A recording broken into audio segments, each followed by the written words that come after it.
Okay, so hello and welcome to this vignette on defensive versus growth.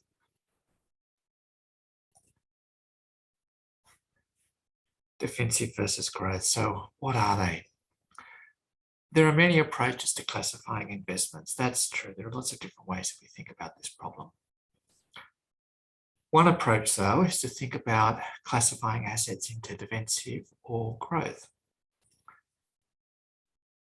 And for the investment practitioner, this is a simplistic approach, I must admit.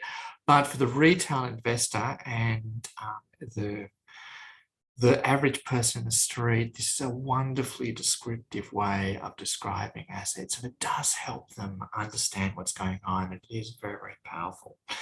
And for students, I recommend at this stage thinking about assets in this way because it does help you to understand their role in the portfolio.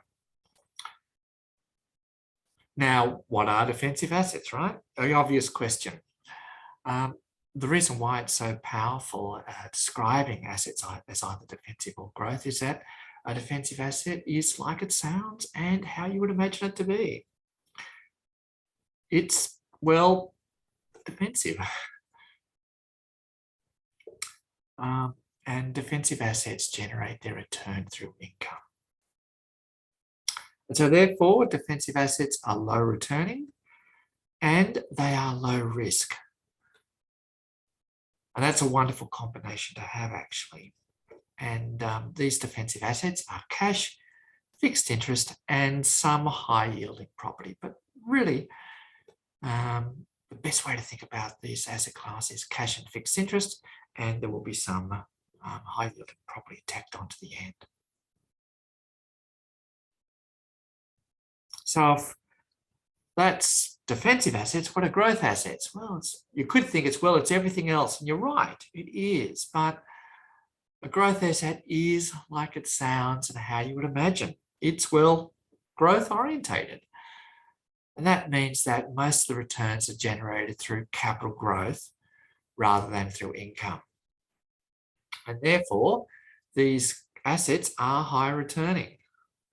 And similarly, because they are high returning, they are high risk because we know that risk and return are related.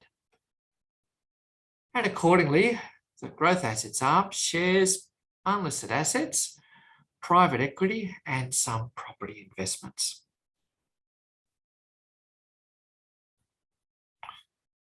But the story doesn't end there. There's actually more to the growth and defensive story than just describing what the assets are. The real beauty of defensive assets is that they have a poor correlation with growth assets. So they don't just live by themselves. We can combine them with growth assets to really make a very powerful portfolio. And so combining defensive assets into a growth portfolio is a very powerful risk reduction technique.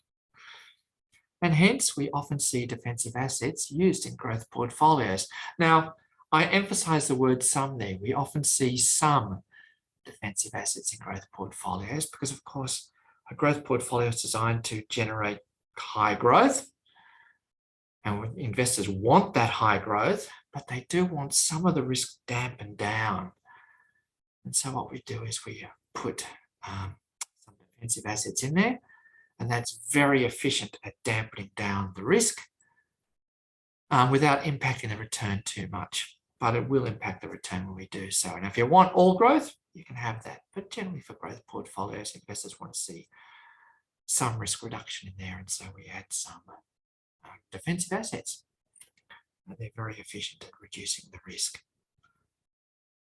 So that brings us to the end. Nice and sweet, short and sweet. Defensive assets have low risk and low return. So that's the message I want you to take away. Defensive assets have low risk and low return. And these include cash, fixed interest, and some property. Growth assets, therefore, have high risk and high returns. And these are shares, unlisted assets, private equity, and some property. And defensive assets are poorly correlated with growth assets, and therefore they provide a very powerful diversification benefit in a portfolio. Thank you for listening. I hope that was a really enjoyable session for you, and I hope you were able to get some benefit from it. Thank you very much.